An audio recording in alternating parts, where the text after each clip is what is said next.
Magandang araw, si Dingdong po ito.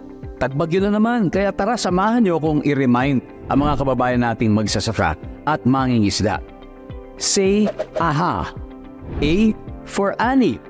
Hanggat maaari, anihin na natin ang mga pananim para hindi tumasayang sakaling bahain ang inyong taniman. Next, H. Hayop. Ilikas natin sa mataas na lugar ang mga alagang hayop tulad ng baboy, kambing, baka at iba pa. Huwag rin kalimutan ang pets natin, ha? At A for alon. Paalalahanan ang mga kapamilya nating mangingisda na huwag na munang pumalaot. Say it with me. Aha. Para safe ang lahat sa panahon ng sakuna. #panatag ang mayalak.